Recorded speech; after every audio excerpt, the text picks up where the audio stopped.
Yo. Hey guys, welcome back to my channel. My name is Brooklyn. This is Brooklyn's Library. Okay, you already know who it is. Yo, what's up? I just got off work. My back hurts. Okay, I need someone to just crack it for me. Okay. So previously I posted on Instagram. Please send me your bookish hot takes. Okay. You guys did not disappoint. You sent me some good ones. And so I did not tell anyone that I was going to be doing this for a video until after the fact. However, I'm going to keep this as anonymous because I have my iPad here. If I sound weird, you guys, let me tell you. I was eating a mint and I was drinking water, okay? And that's already spicy in itself. And then I choked on the mint and it like went down the wrong hole. And I was dying and now my throat is a little hoarse. So if you guys are like, why do you sound like that? Are you good? Yes. God, stay out of my business. Like I literally don't overshare every Thursday. So the first one is going to be aesthetic tabbing is valid. So is messy tabbing.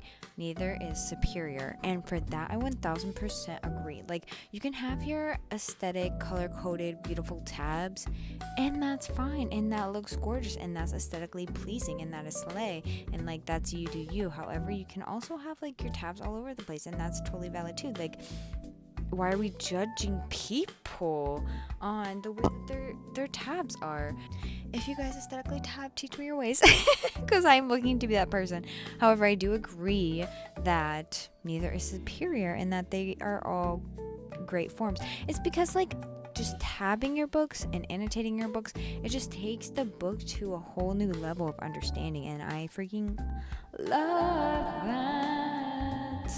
Next hot take is first person POV can choke, and for that I say you're wrong, bestie. I can get down with the first person POV, especially if it's the unreliable narrator. I feel like that is a really good first person POV, but also I do kind of be liking third person POV better, especially in like romance and stuff.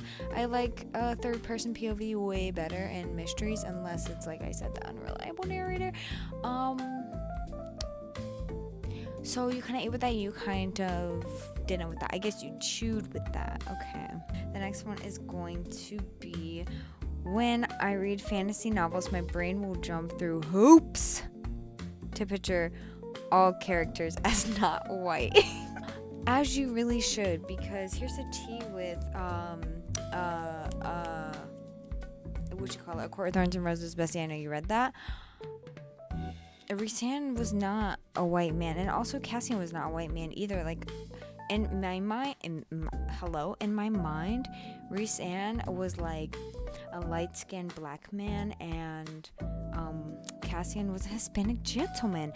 Like, yes, and but yeah, and it also is like giving kind of less boring, more diverse, and like the hoops we have to jump through for real to get our books to be more diverse. But also that's kind of not a good thing of me to say, because there are diverse books out there.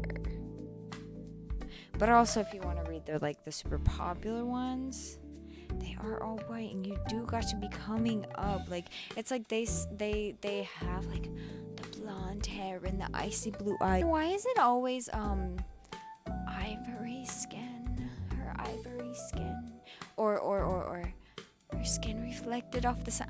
And that's the truth, okay? So if I go out in the sun, please have your sunglasses on. Okay, and then next hot take is, people who buy every book they read are wasteful and weird. Like, why? Okay, I understand. I totally understand what you're saying. And you know what? I kind of agree, because I don't get it, especially if you're buying them all new. That's a lot of money, but also you make your own money. You do what you want with the period, but also that's a lot of money to the man. Why are we supporting the man like that for real? Because then that's also taking up so much space. I already said that, I think I did. And you guys probably know how I feel about taking up so much space. It gives me anxiety. And then if you're reading these books on audio, why are you buying them on physical? Unless you really, really love them. But we're talking every book that we read, okay?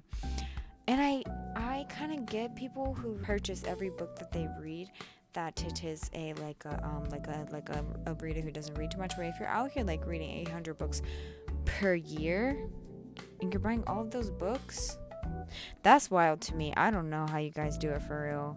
But also, and you can literally do what you want, but I kind of agree with this person, but you could do also what you want. You feel me? Who am I to judge, basically? The next comment is going to be from text message. And it's going to say, and their hot take is, I'm not into series. I'm not trying to commit to all that. And which I tried to get this person to read A Court of Thorns and Roses, and they said they were going to, so I feel like to. Here's the tea with that. I get it. I do get it. Because why are we out here writing like 1,000 book series when the story was completed in the first 3? In a similar vein to that, a different person said, we don't need more than 2 books in a series. That I can fully agree with. There could be like a duology is perfect. You get the first book setting up for the events that take place in the second book. That's all that we need. But if it's like a full series, some series are good, don't get me wrong. If it's like a full series, like Twilight did not need to be 4 or 5 books long, okay? That just didn't need to happen, okay? Okay, I see what you're saying, and I agree to an extent, but there are series that I liked. That series of unfortunate events, for example, 13 books in a series, I could not imagine any less. I really couldn't. But I agree with you on that. The next person said, dented coffee stained secondhand books are just as fire as brand new mint books. And I really like your attitude on that, because whilst I quite enjoy a new book, especially if I buy a book that is at the thrift store and it looks brand new. Oh my gosh, hello. However, a used book is a loved book, and a dented coffee stain one, I could definitely see the appeal in that, especially if you're the one who put all the damage onto it. That is photo worthy.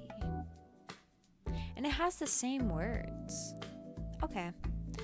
The next hot take is reading a physical copy while listening to the audiobook is elite.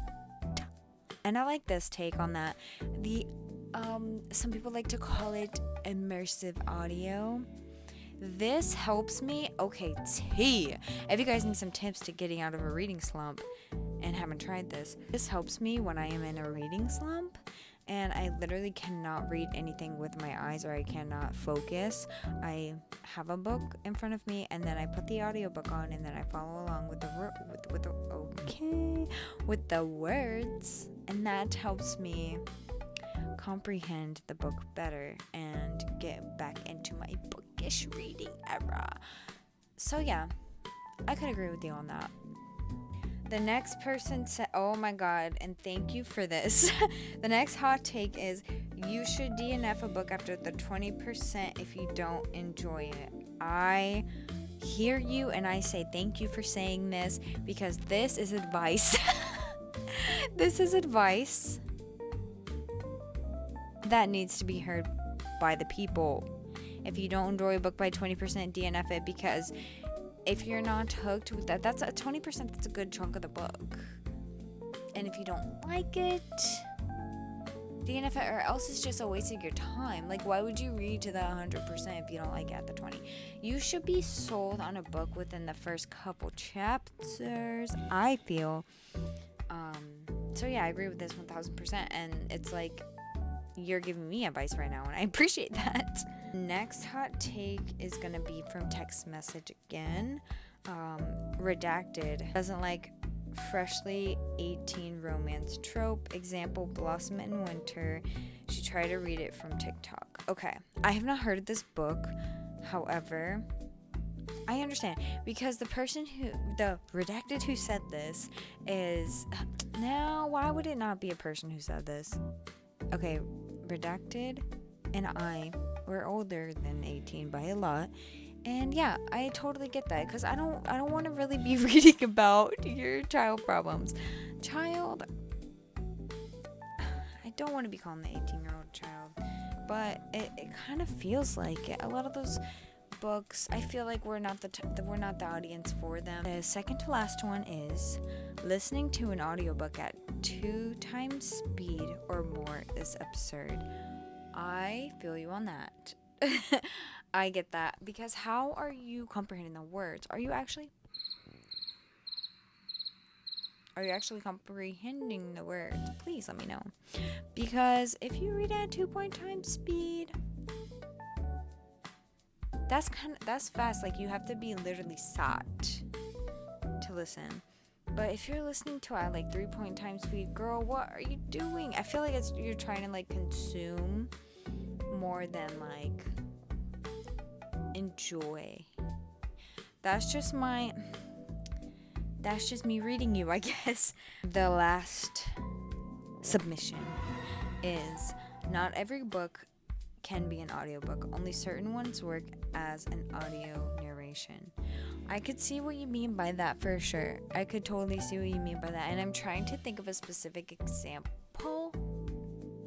Oh, okay, so Bunny by Mona Awad, right? That book is amazing. That book is slay. The audiobook, people say that the audiobook is terrible. I don't think it's terrible. I think it's good. I think it adds another element to the story. Not the most recent time, but the time before the last time that I read Bunny by Mona Awad. So I guess my third time reading Bunny by Mona Awad. I read it on audio, but I had already read this book 2 times before. I read on audio, and I quite enjoyed the audiobook, and I felt like it added like a different level to it. But like I said, I read the book 2 times before, so I don't know. But I definitely would not recommend that book to be an audio read for your first time. You feel me? Because you might hate it. And also, yeah, not every book can be an audiobook. All right, everyone. Wish me well. Thank you guys for watching this video. If you have any hot takes that I didn't cover, please let me know. What are your bookish hot takes down below? And if you'd like to leave an emoji, you can leave the pan emoji with the egg in it, because I'm trying to think what's on computer. I think that one's on computer. The pan emoji with the egg in it, because these are hot takes, and I didn't want to say leave the fire emoji because I already said to leave that before. Anyways, thank you so much for watching. If you like this video, please make sure that you leave it a like. If you think that your friend would enjoy this video as well, send it to your friend. Please. Hey friend, if you're the friend of the friend who sent it to you. If you're not subscribed, you should literally subscribe for sure. It's for free, and I post videos. She's been giving you content after content after content, okay? She's been giving you content 2 times a week. She's been giving you the part on Thursday, video on Tuesday. Who is she, okay? All right, everybody. Goodbye.